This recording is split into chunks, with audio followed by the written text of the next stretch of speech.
이번 시간에는 클래스에 대해서 좀 보도록 하겠습니다. 이제 챕터 4장으로 넘어왔네요. 그래서 이제 객체지향 프로그래밍 쪽이 되겠는데요. 당연하지만 객체지향 프로그램은 중요합니다. 클래스를 선언하고 그 클래스의 객체를 생성해서 이용하고 모든 언어의 기본이 되는 거죠. 코틀린에서도 뭐 당연히 객체지향을 지원을 하고 있는데요. 비슷해요. 클래스 선언하고 이제 객체 생성하고 약간의 문법 차이가 있습니다만. 예, 그런데 다른 언어랑 비교해서 자바랑 비교해도 그렇고요. 자바가 아닌 또 다른 언어랑 비교해도 그렇고 생성자 부분이 가장 독특해요. 예, 그래서 보시는 분들에 따라서 좀 더 낫다, 뭐 좋다라고 생각할 수도 있고 약간 애매하다 뭐 이렇게 생각할 수도 있겠습니다만 어쨌든 생성자 부분이 조금 독특합니다. 예, 그래서 저희가 이제 좀 정리를 하겠습니다만 생성자를 코틀린 같은 경우는 이제 주생성자, 그 다음에 보조 생성자로 구분해서 쓰게끔 예, 이렇게 되어 있습니다. 이런 부분이 조금 이제 좀 잘 정리가 되셔야 되겠습니다. 예, 교재 가지고 좀 나가면서 좀 정리하는 걸로 하도록 하겠습니다. 클래스 선언 부분부터 잠깐 볼 건데요. 예, 클래스 선언하는 부분. 예, 뭐 클래스 선언, 예, 다른 언어랑 마찬가지로 클래스를 선언하시겠다라고 하면 예, 클래스란 예약어로 선언하셔도 돼요. 선언하시는 겁니다. 클래스란 예약어로. 그 다음에 이 클래스 명이겠죠. 그 다음에 중괄호 열고 닫고가 클래스의 어떤 영역 정도라고 보시면 되죠. 그런데 가능하시다면 원하신다라고 하면 중괄호 열고 닫고를 생략할 수도 있어요. 그러면 클래스가 선언되어 있긴 있지만 내용이 없지 않냐. 사실 이런 클래스는 그닥 큰 의미는 없죠. 뭐 타입적으로는 의미가 있을 수 있겠으나 내용 자체가 없다 보니까 큰 의미를 가지지는 못하는데 어쨌든 원하시면은 예, 중괄호 열고 닫고가 생략이 가능하다. 그래서 이제 클래스라는 예약어 가지고 예, 클래스를 이제 선언하는 경우가 되겠고요. 예, 뭐, 일반적인 거죠. 일반적인 거. 그래서 하나의 클래스가 이렇게 선언이 돼 있어요. 유저라는 이름의 클래스. 그럼 이 안에 들어갈 수 있는 구성 요소들은, 예, 멤버 변수. 클래스 내에 선언되어 있는 클래스 멤버 베리어블. 예, 그 다음에 생성자. 예, 그 다음에 클래스 함수. 메서드라고 부르죠. 그 다음에 이너 클래스. 뭐 이런 것들을 우리가 이제 들어갈 수 있죠. 뭐, 특이해 보이진 않습니다. 여기서 이제 하나 특이한 게, 생성자를 예, 클래스의 생성자는 상당히 중요하죠. 생성자를 정의할 때 자바랑 문법이 좀 틀리죠. 컨스트럭터다라고 하는 예약된 이름의 함수예요. 그러니까 이제 뭐 이거 자바랑 자꾸 이제 비교가 되는데 자바 같은 경우에는 클래스 유저, 클래스명이 이렇게 유저예요. 그러면 생성자는 클래스명과 대소문자까지 동일한 함수 스타일에 그런데 리턴 표현식은 없고 예, 이거를 생성자로 쓰죠. 예, 그런데 코틀린에서는 이렇게 생성자 못 쓰고요. 예, 코틀린에서는 그냥 무조건 컨스트럭터라는 이름의 함수. 이거는 생성자다. 예, 이렇게. 그래서 어느 게 더 직관적이냐? 예, 라는 차원인데 컨스트럭터 예약을 붙여 생성자를 만들게 하는 게 조금 더 직관적이지 않나 이런 생각이 듭니다. 왜? 최근에 나온 언어들이 많이 이렇게 하니까. 예, 그렇죠. 그래서 이런 식으로 클래스명으로 생성자를 정의하는 것보다는 예, 생성자다라는 게 클래스에서 가장 중요해요. 그래서 한눈에 빨리 파악이 돼야 되거든요. 예, 그랬을 때 가독성 측면에서 예, 이렇게 생성자를 정의하는 게 좀 더 가독성이 좋다라는 판단으로 이렇게 만들었을 겁니다. 자, 다음 페이지로 넘어가 보면은요, 이거를 조금 줄일까요? 자, 예, 이렇게 우리가 돼 있는데, 이러면 너무 안 보이시려나? 자, 이렇게. 자, 그런데 보세요. 클래스가 하나 선언이 됐어요. 클래스가 선언이 되면 객체를 생성해 줘야 되죠. 만약에 자바 같은 경우에는 유저다라고 하는 클래스가 이렇게 선언이 됐어요. 그럼 이걸 생성하기 위해서 예, new라는 연산자 예약어죠. 그 다음에 유저 예, 이런 식으로 우리가 생성을 하잖아요. 예, 그런데 코틀린에는 아예 new라는 예약어 자체가 없습니다. 그래서 객체 생성할 때 특별한 예약어를 쓰지 않아요. 예, 그래서 객체 생성할 때는 클래스명에 가로 열고 가로 닫고 클래스명은 명인데 가로 열고 가로 닫고 뭔가를 호출해라. 이게 도대체 뭐가 호출이 되는 거냐? 생성자. 예, 유저 내의 클래스 내에 있는 생성자.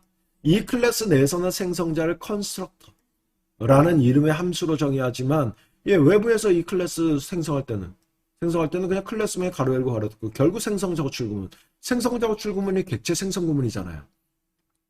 예, 그래서 뉴라는 연산자 가지고 객체를 생성하는 건 아니다. 예, 라고 봐주시면 되겠고요. 가장 큰 차이점 중에 하나가 코틀린의 생성자가 예, 주생성자. 예, 흔히 이제 프라이머리. 예, 프라이머리 컨스트럭터. 이 주생성자와 보조생성자. 예, 세컨드리. 예, 이렇게 두 개로 구분해서 써주셔야 돼요. 그러면서 문법적인 어떤 차이도 있고. 예, 그래서 이 두 부분을 좀 잘 정리해 주시면 나머지 이제 OOP 쪽은 좀 쉽게 가실 수가 있겠습니다. 자, 주생성자 먼저 정의할 건데요.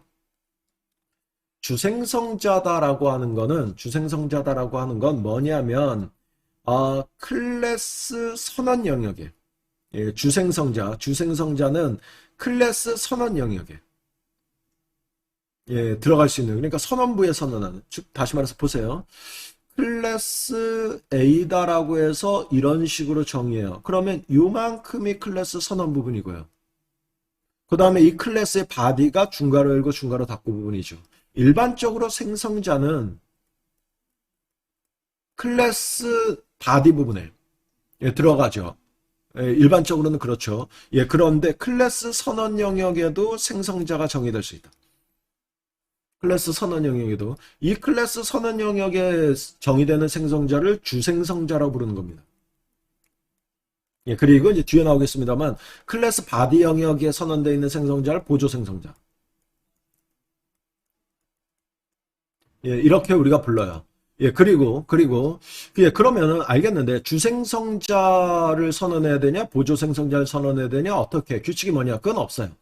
주생성자를 선언하시든 아니면 주생성자 선언 안 하고 보조생성자를 선언하시든 아니면 둘을 같이 선언하시든 예, 그거는 여러분들 마음입니다. 자, 그런데 주생성자는요 클래스 바디가 아니라 선언 영역이잖아요.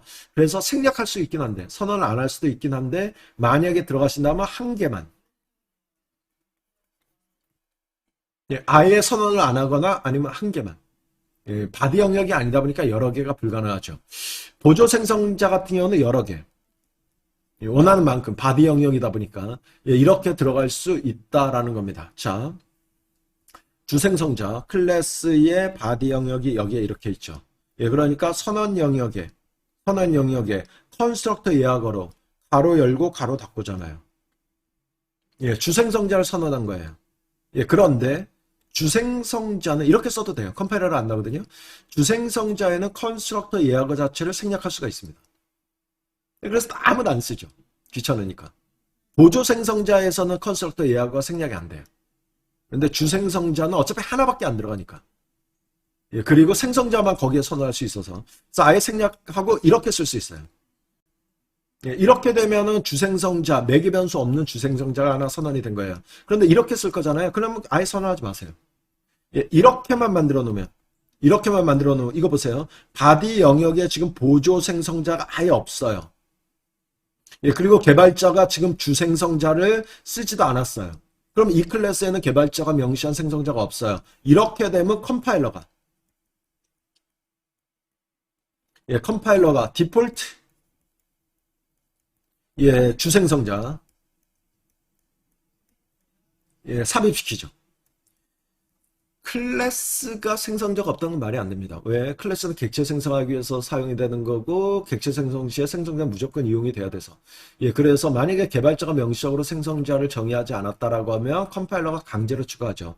그래, 그 강제로 컴파일러에 추가된 게 디폴트 생성자. 디폴트라는 게 뭐냐? 매개 변수 없는 생성자.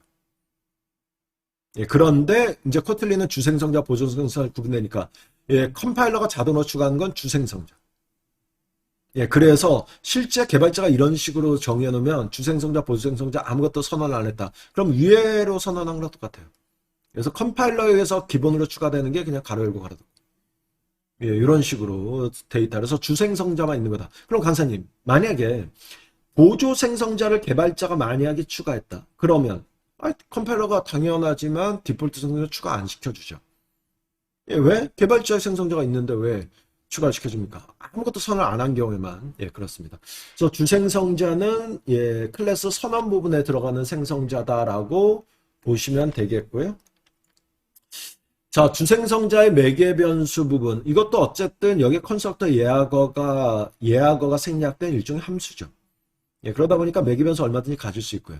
그래서 어디에선가 이 객체를 생성할 때 생성자에게 매개 변수 2개 타입에 맞춰서 예, 우리가 지금 지정을 해줘야 됩니다. 그래서 매개 변수를 가질 수 있다는 거는 어떻게 보면 좀 당연한 얘기인데, 자, 이 매개 변수 부분 때문에 예, 그래서 만약에 이용하신다라고 하면 아까 만들어 놓은 클래스가 주생성자를 하나 가지고 있는데 생성자 하나 있는데 매개 변수 2개짜리 그럼 매개 변수 2개 주면 생성해야죠. 예, 맞죠. 예, 그런데 이게 보세요. 선언 영역이다 보니까, 클래스의 선언 영역이다 보니까, 그러면은 만약에 클래스 유저 해가지고 주생성자를 여기다 매개 변수 하나, 둘, 이런 식으로 우리가 정의를 했어요. 예, 그래서 외부에서 이런 식으로 객체를 생성하면서 매개 변수 값이 이렇게 대입이 돼요. 대입은 잘 되는데, 생성자의 실행 구문은 생성자가 출이됐을 때 뭔가 실행해야 될 로직이 있다. 실행 구문은 그럼 실행 구문을 위해선 중괄호 열고 중괄호 닫는다. 그래서 이 사이에다 가로 열고 가로 닫는다. 말이 안 돼요. 그럼 이 가로 열고 가로 닫고가 이 생성자의 실행 영역이야 클래스의 바디야. 애매해져요. 예, 그래서 만약에 주생성자를 쓰면서 주생성자의 실행 영역을 쓰겠다라고 해서 중괄호 열고 중괄호 닫고 여기에는 클래스의 바디고 이렇게 못 쓴다라는 거예요. 야, 그럼 강사님 주생성자는 실행 영역을 가질 수 없습니까? 아무래도 이제 선언 영역에 위치하다 보니까 애매해지죠. 그래서 이런 형식은 안 되고요. 그거를 위해서 이제 제공되는 게 이런 형식으로는 안 되고 만약에 원하신다면 예, 이닛 블럭 예, 예하고 이닛 해놓고 중괄호 열고 중괄호 닫고 예, 이닛 블럭은요 생성자 콜될 때 같이 콜되는 예, 그래서 생성자가 콜되면서 생성자의 어떤 초기화 로직. 그래서 이름도 이닛. 그래서 주생성자를 딱 선언만 하고 끝낼 수도 있고요. 왜냐면 값만 받아들이면 되니까. 예, 이럴 수도 있고요.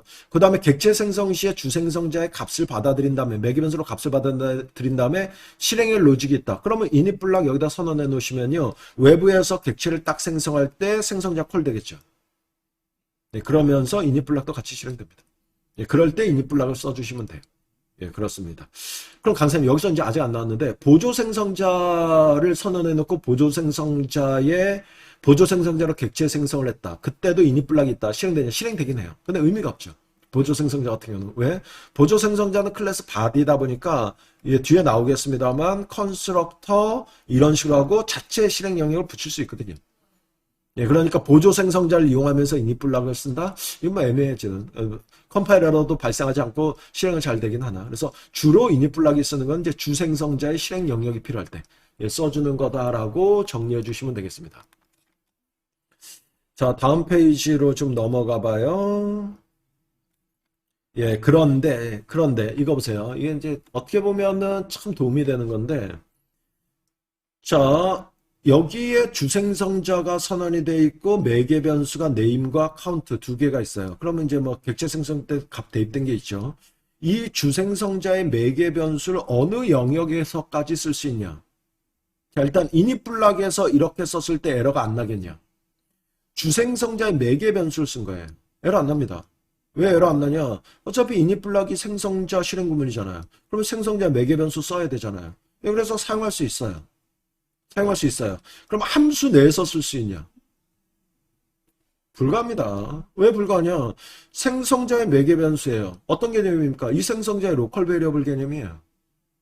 로컬 베리어블. 이닛 블락은 생성자의 초기화 영역 때문에 쓴 거니까 사용할 수 있지만 함수는 생성자의 로컬 베리어블을 함수 내에서 쓴다고 에러나요.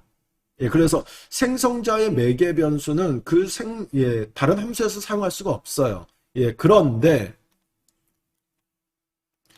예, 경우에 따라서 예, 만약에 생성자 매개 변수가 있는데 이거 보세요. 여기서부터 이제 자주 쓰는 입법이 중요한데 생성자 매개 변수가 있는데 이 매개 변수 값을 다른 함수에서도 써야 된다면 그런데 로컬 베리어블밖에 안 되잖아요. 그래서 주로 어떻게 작성합니까? 멤버 변수를 선언해요. 예, 멤버 변수를 네임 카운트 이렇게 선언해요. 선언한 다음에 이닛 블락에서 생성자 매개 변수 값을 멤버 변수 여기다 대입한다. 생성자 매개 변수 값을 멤버 변수 여기다 대입한다. 이런 식으로 this.name equal name. 이렇게 쓰면 되죠. 이게 자바 스타일이에요. 자바 항상 이렇게 하죠. 귀찮지 않습니까?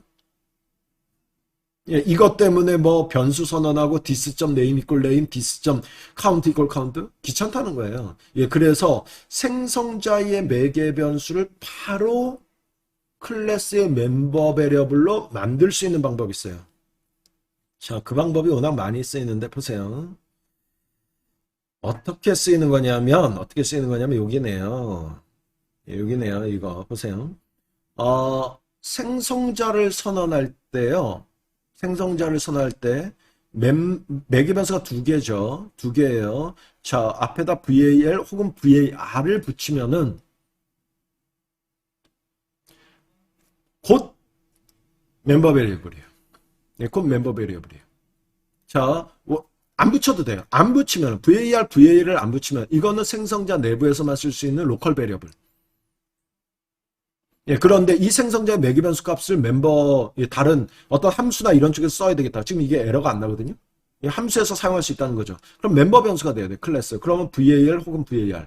이렇게만 붙이면 돼요. 예, 그래서 우리가 계속 쓰잘데기 없이 여기에다 이런 구문을 안 써도 된다는 거죠. 여기에다가 뭐 var name 선언해 놓고 여기에다 뭐 string 이렇게 선언해 놓고 여기에다 생성자 초기화 불락에 해서 뭐 매개 변수에서 뭐 여기다 this.name equal name 이런 거 안 써도 된다는 거죠. 그냥 생성자 매개 변수 값이 클래스 전역에서 사용돼야 되겠다. 그러면 var 혹은 var 둘 중에 하나만 붙여버리면 돼요. 자, 여기서 이게 매개 변수 부분이잖아요. 원래 매개 변수에는 var을 못 붙여요. 일전에 함수에서 살펴봤어요. var로 고정돼 있어서 아예 개발자 추가도 못합니다. 그래서 유독 매개 변수 중에서 var 혹은 var을 추가할 수 있는 거는 생성자만 가능하고요. 그것도 주생성자만 가능합니다. 보조 생성자는 안 돼요. 그래서 주생성자만. 그래서 이후에 나오겠습니다만 우리가 개발자가 원하는 보조 생성자를 만들 수도 있잖아요. 예, 그런데 주로 주생성자를 우선순위로 써요.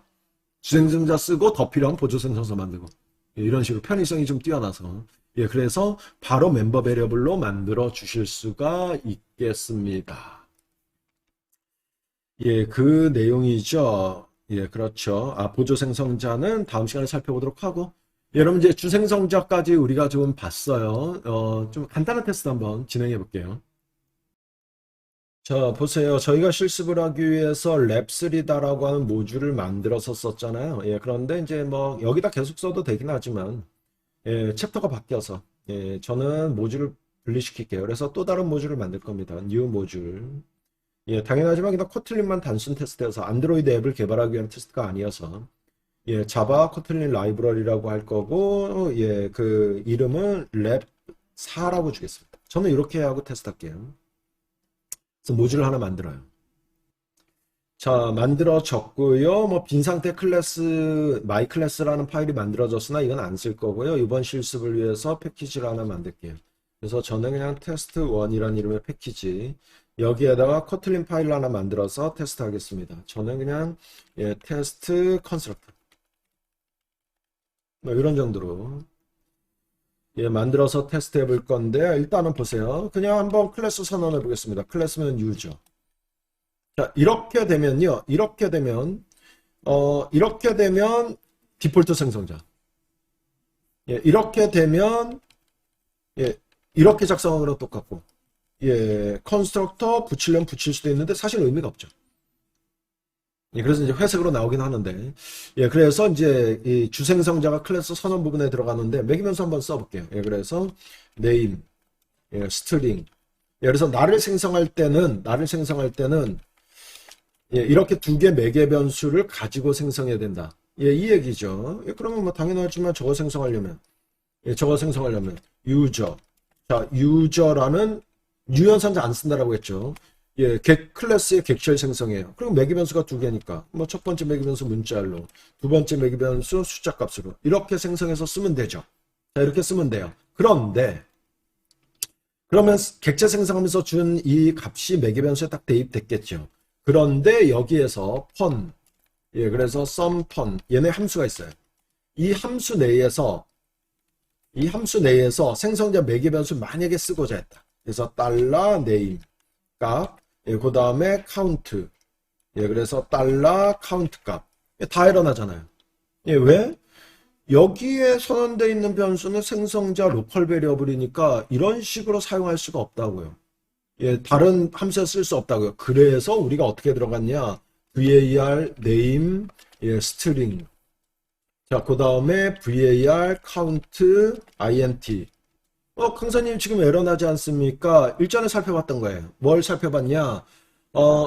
클래스 내의 멤버 베리어블들은 선언과 동시에 초기화시켜야 돼요. 초기화시키지 않으려면 rate init 써주셔야 됩니다. 그래서 난 에러인데, 그런데 init에서 초기화한다라고 하면 rate init 안 써줘도 돼요. 왜냐하면은 객체 생성하면서 init 블락이 실행되니까. 그래서 init 블락을 쓰죠. 예, 이렇게 써서 this.name equal name, 예, this.count equal count, 예, 이렇게 쓰면 되죠. 예, 그래서 예, 선언과 동시에 초기화시키지 않아도 원래는 에러인데 init 블락에서 초기화시키면은 가능하다. 예, 라는 거죠. 예, 이런 식으로 해서 함수 내에서 사용할 수 있게끔 만들어요. 그런데 이렇게 작성하는 게 너무 답답하지 않습니까? 예, 이렇게 작성하는 게 뭐가 답답하다는 거냐? 너무 예, 뭐 어떻게 얘기해야 됩니까? 좀 노가다성의 코드? 예, 그래서 이 똑같은 거를 예, 그냥 만약에 이렇게 정의한다라고 하면 이렇게 정의하면 된다는 거죠. 클래스 유저. 예, 그 다음에 예, var 혹은 val 원하시는 대로 name, 예, string. 예, 그 다음에 val count. 예, 그 다음에 string, int. 예, 이렇게 선언하고요. 그 다음에 폰, 뭐 sum 폰. 예, 이렇게 해서 복사해서 쓸까요? 그냥 예, 이렇게 집어넣으면요. 예, 왜? 위에 L이 붙었으니까 그 자체가 멤버 베리어블이에요. 그래서 위에 작성한 거, 이만큼 작성한 거랑 완전히 동일해버려요. 뭐가? VAL이나 VAR만 추가해버리면. 예, 그러니까 주생성자를 많이 쓰고요. 예, 그 다음에 보통 생성자의 매개 변수는 클래스 전역에서 사용되는 경우가 많아서 보통 VAL이나 VAR 많이 붙이죠. 예, 이런 식으로 예, 이용을 해 주실 수가 있겠다라는 겁니다.